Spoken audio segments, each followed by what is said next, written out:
Hey everyone, it's the TheAngryHoneyBadger, and it is time for us, again, to take a look at another champion build video. Today I'm playing as Sejuani in the jungle. Might be a little bit of a oddball choice. Some of you may be thinking of me playing her, because she's not a very well-known or played champion in the game.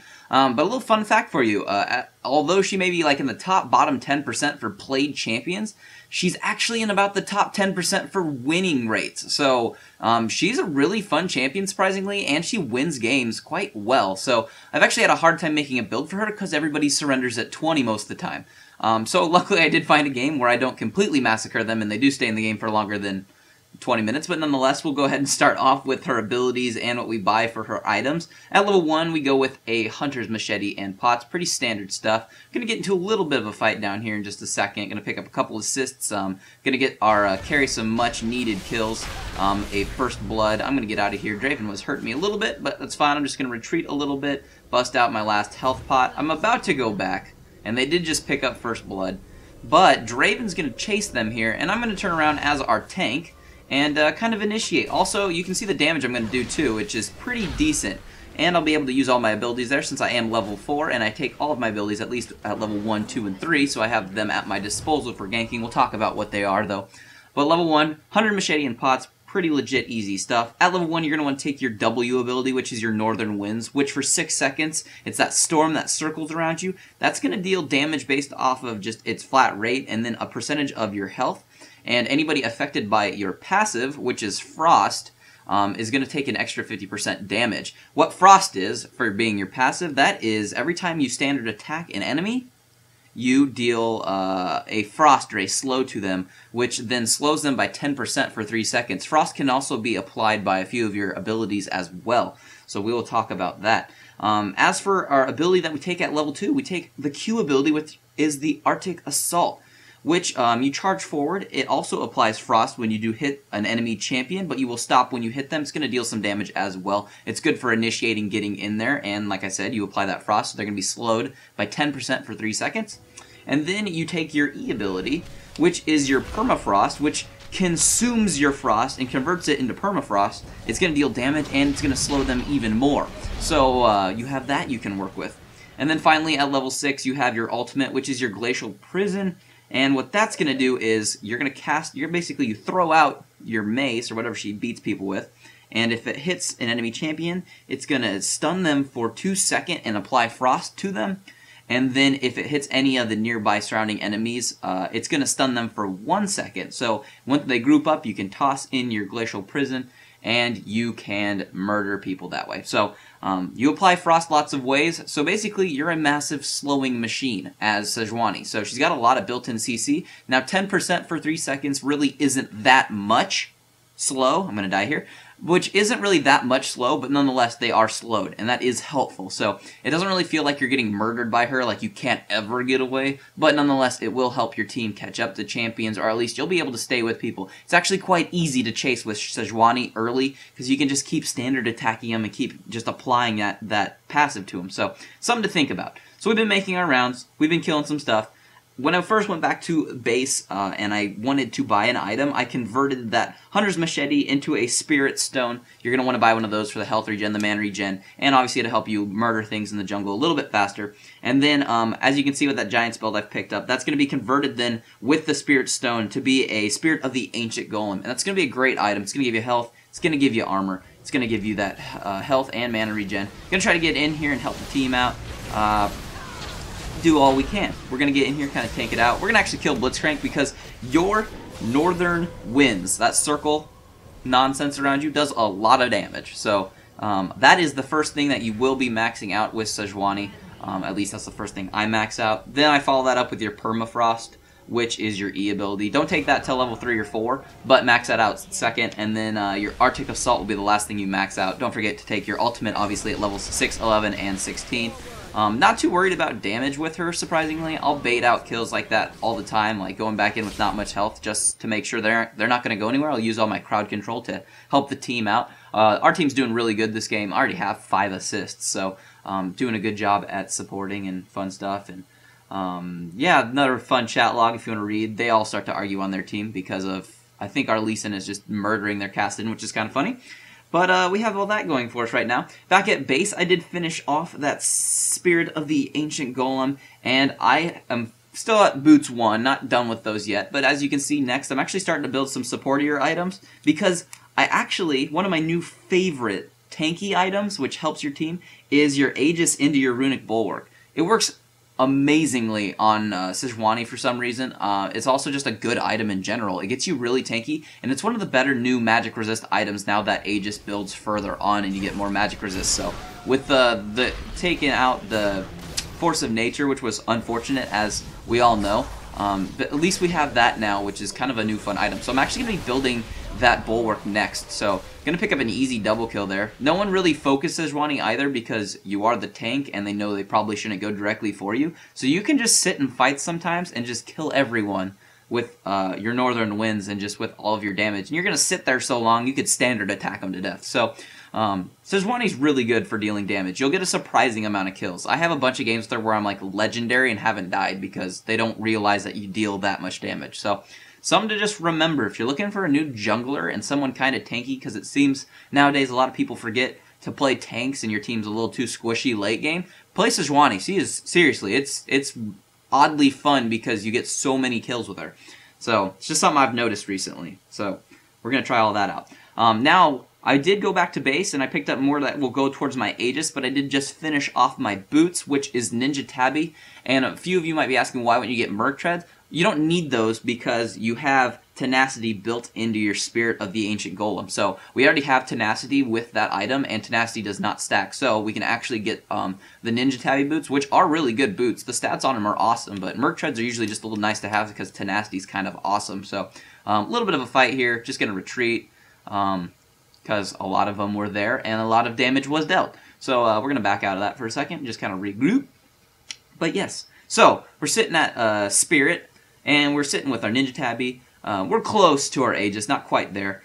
And to be honest, I've played a few games, and when I say a few games, many games, because as you can see, we're at the 20-minute mark, and this is about when teams surrender usually. I've played this build over and over and over with just those 3 items: the Ancient Golem, the Ninja Tabby, and then the Runic Bulwark. Just those 3, and like, you're seriously unstoppable as her. It's amazing how tanky you get that fast, because you're like I'm at 153 armor right now, and after I finish off that Bulwark, I'll be at like 147 magic resist, and for only 3 items, that's actually pretty tanky. So because of this, and this game isn't going to be the longest, we're actually going to talk about the items I would continue building, and we're going to go over those. You can actually start to go a different route with her. You can actually start to pick up a little bit more damage.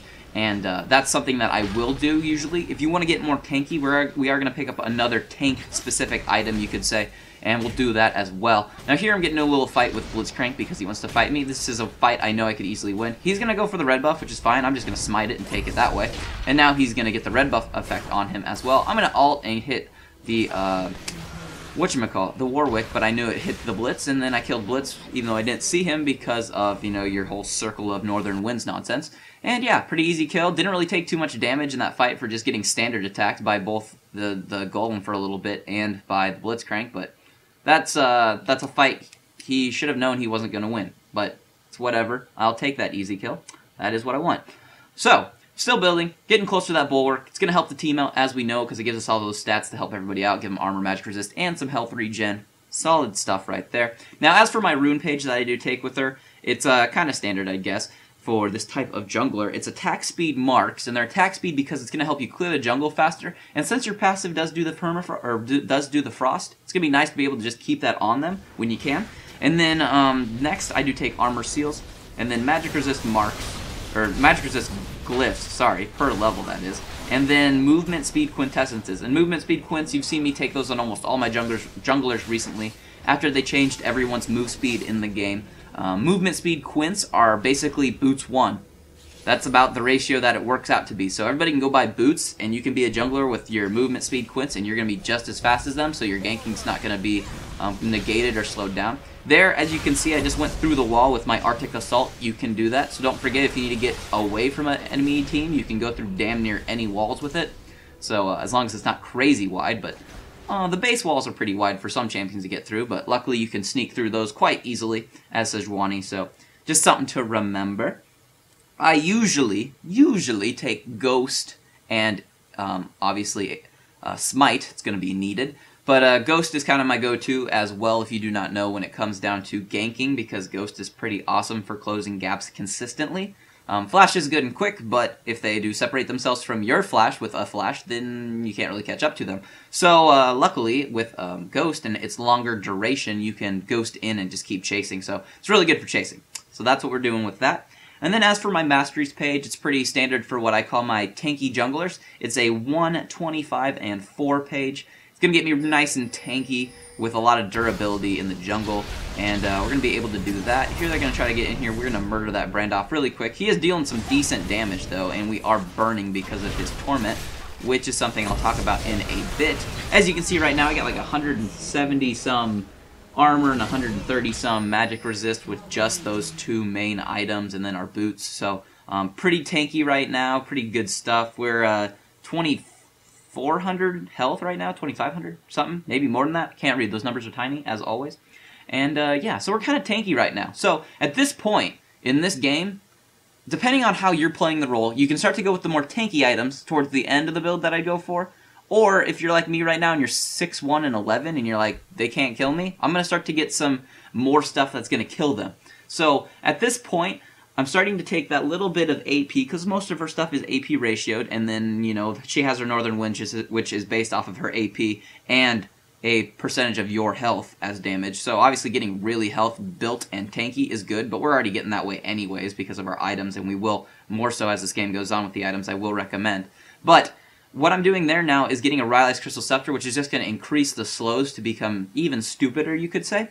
And it's going to give me some AP, which is going to help me with my ratios, and I obviously will deal more damage that way. So that's going to be a good way to pick up health and damage and more slow, so you become an even stupider slow. Here I think I'm just going to chase after Kassadin, which is really a chase you do because you're bored. You know you're not going to get to him. But nonetheless, something to do. But yeah, so Rylai's is something I started building. Now, if you don't want to build that next, another great item to build that you could typically build if you're just trying to stay on that tank path, which still works awesome and still is going to deal damage, is going to be a Sunfire Cape. So you're going to get more health, obviously, with that Giant's Belt, pick up a little bit more armor, which is going to be nice, and then you'll have that passive burning while you're standing in between all of them, and you're going to deal damage that way. So that's another item I would highly, highly, highly recommend. So let's say you have those 5 items, Rylai's, Sunfire, and then the other 3 right now, and you wanted to go with more damage, then I would highly suggest Liandry's Torment, because since you're slowing them and you deal more damage based on your slow, if they're slowed at the time, you're going to just burn through people with a Torment. So this build starts to go almost a little AP and a little more damage late, but you're so tanky, you'll just murder them that way. So consider that. So that's something fun to do with the build. If you don't want to get that item last because you don't need it and your team's dealing the damage, Spirit Visage is another great item to get if you're looking for some more magic resist. So that's something to consider if you're looking for that. Also, Banshee's Veil is pretty darn standard these days if you want something nice. There I missed an ultimate because he juked backwards some reason, and how sad I missed a skill shot, but whatever. I'll get over it. We're going to murder this team and win quite easily right now because this game is darn near over. Going to try to get in here and pick up a nice little kill, which is great. We have 7 kills and 1 death as the tank. So, as you can see, she picks up kills pretty easily and she doesn't really die. Don't really have to care about anything. Just kind of do what you want as Sejuani. She kind of goes where she pleases. She's like Mundo, but not. Anyways, guys, that's pretty much going to be a build video. If you haven't subbed, I'd appreciate it if you did. Also, like this video. And seriously, give Sejuani a try. I know she's not played much, but she's really, really fun. And you get awesome results with her. So, give her a shot. Try out the build. Let me know what you think. If you have any questions, put them in the comments. But other than that, I'll just see all of you in the next build video.